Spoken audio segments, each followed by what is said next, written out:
The people who get ahead in life are those who think less and act more. Sounds crazy, doesn't it? Well, if you are new to this channel, please consider subscribe to watch videos just like this. Everybody wants advice but nobody wants to do the work. If you cut the time you spend deliberating in half and spent that time actively pursuing what you want, how much farther ahead do you think you'd be?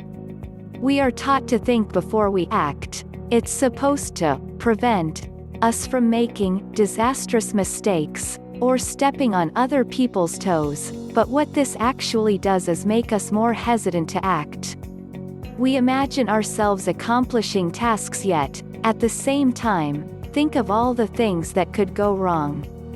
The thinking eventually exaggerates situations, making them seem so difficult to deal with, and since the brain very often does not want to deal with this kind of self-inflicted pressure, it resorts to doing things which help us forget the situations, even if only for a short while.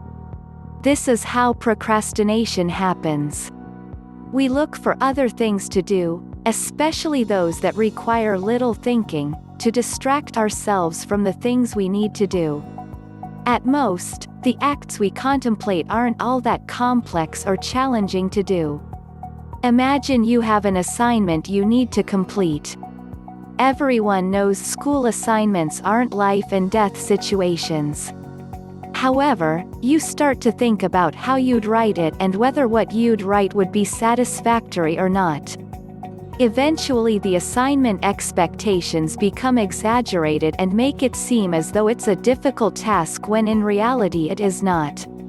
To distract yourself from thinking about it, you binge watch back-to-back episodes of Adventure Time online or browse through social media posts. One thing leads to another. One way to get around this is to take advantage of productive momentum. Start small, start easy. Instead of taking on the assignment right away, tidy up your workspace, take out the trash, fold those clothes you've had on your chair, bed for a week. Your brain will switch into work mode, and you'll be able to channel that productive energy into effortlessly doing the task at hand. One day you will wake up and there won't be any more time to do the things you've always wanted. Do it now. Below are the top 5 ways to develop the action habit. Tip number 1. Break your big goal into baby goals. You know what's super discouraging? Goals so incredibly ambitious that success is like a mirage in the desert because no matter how much you move forward, you can't help feeling like you haven't made any visible progress. Don't aim for 50 pounds, just lose the first 5. If you want to write a play that rivals Shakespearean tragedies, how about beginning with full focus on the first act? Break your goal down into smaller ones, you will less likely be overwhelmed. Tip number 2. Learn from the best and brightest. Believe it or not, you're not alone. I'm willing to wager that people in this world are doing or have done the very thing you want to do.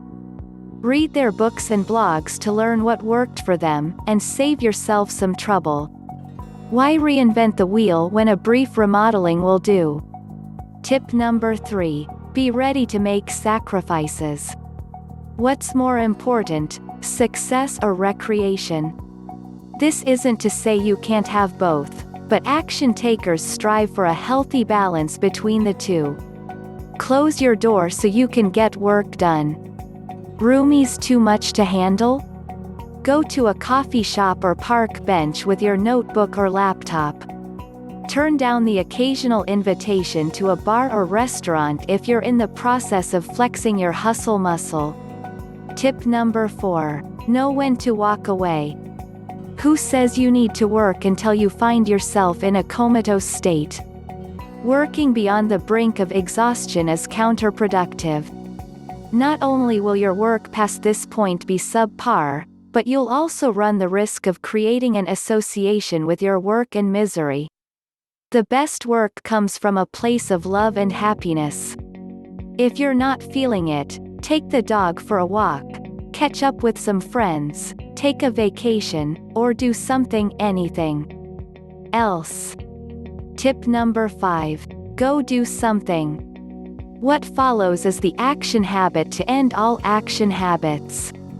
All of the self-help articles in the world can't save you if you never take action. Every time you read a book or article like this, immediately apply something from it, no matter how big or small. How are you going to apply this today? Think less. Do more.